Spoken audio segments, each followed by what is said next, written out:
Bismillahirrahmanirrahim. Assalamualaikum warahmatullahi wabarakatuh. Perkenalkan, nama saya Muhammad Rifa Jawad. Saya merupakan mahasiswa Universitas Pendidikan Indonesia, Program Studi Administrasi Pendidikan. Oke, pada pembahasan kali ini kita akan membahas tentang Pancasila. Jadi Pancasila itu bukan hanya sekedar ideologi negara, bukan hanya sekedar landasan negara, tetapi Pancasila juga menjadi pedoman-pedoman hidup untuk masyarakat Indonesia, termasuk kita sebagai mahasiswa-mahasiswi penerus bangsa. Langsung saja kita bahas mengenai poin yang pertama, ketuhanan yang Maha Esa. Kita sebagai mahasiswa itu harus punya landasan untuk beriman kepada Tuhannya. Contoh di Indonesia itu punya berbagai jenis agama. Itu diantaranya ada agama Islam, ada agama Kristen, ada agama Konghucu, ada agama Buddha, dan ada agama Hindu. Itu kita sebagai mahasiswa diajarkan untuk beribadah kepada Tuhannya, serta kita juga memahami kita sebagai makhluk Tuhan itu kita harus seperti apa untuk menjalankan poin-poin ketuhanan yang Maha Esa itu. Diantaranya adalah belajar dengan sungguh-sungguh, atau mengaji, atau kita sebagai umat muslim itu kita bisa mengaji, kita rajin beribadah tepat waktu, beribadah sholat 5 waktu, dan juga kita itu diajarkan untuk bertoleransi. Kita sebagai umat muslim kita harus bisa untuk bertoleransi kepada agama-agama selain Islam. Contoh, saya punya teman di administrasi pendidikan juga, itu dia adalah seorang non muslim, dan kita sebagai umat muslim kita harus menghargai atas bedanya keyakinan kita. Contoh, kita sedang sholat. Saat kita sedang sholat, itu kita meminta tolong kepada teman kita agar kita tuh meminta jeda waktu.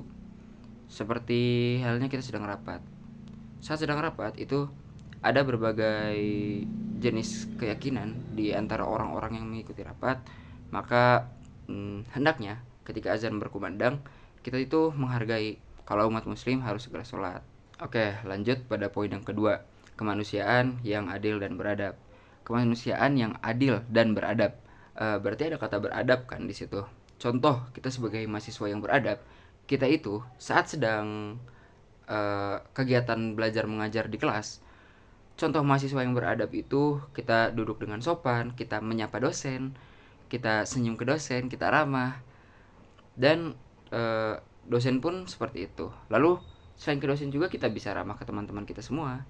Contoh, ada teman kita yang datang, lalu kita berhadapan-hadapan dengan teman kita yang baru datang itu. Maka hendaknya kita sebagai manusia yang adil dan beradab, kita sapalah teman kita senyumin, buat hati dia bangga.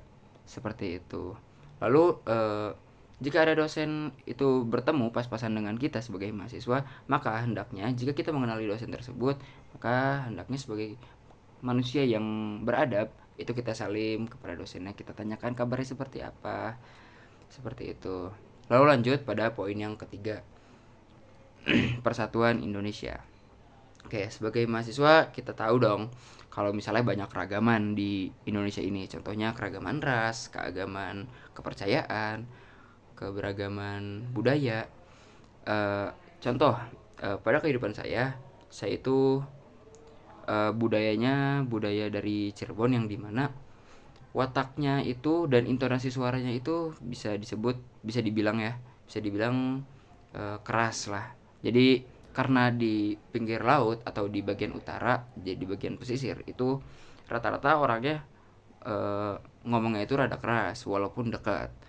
Begitupun saya menyadari betul kalau misalnya berbeda budaya dengan orang-orang Bandung, dengan orang-orang Cianjur, itu mereka itu rata-rata ngomongnya pelan, kayak kumaha damang, misalnya kayak gitu. Itu adalah contoh persatuan Indonesia, dan kita harus menghargai adanya perbedaan. Ada perbedaan ras, perbedaan tradisi, perbedaan budaya di lingkungan-lingkungan kita. Seperti itu.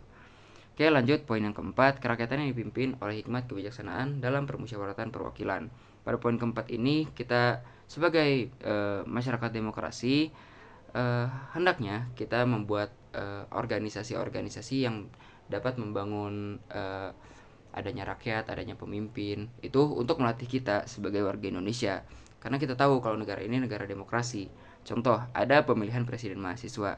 maka kita sebagai mahasiswa hendaknya memilih suara. Misal ada 2 calon presiden mahasiswa, kita punya hak untuk bersuara dong sebagai rakyat yang di negara demokrasi ini. Maka kita dapat menentukan pilihan-pilihan kita, dan kita tidak bisa memaksakan pilihan-pilihan orang lain, seperti itu. Oke, lanjut pada poin kelima, keadilan sosial bagi seluruh rakyat Indonesia. Contoh keadilan sosial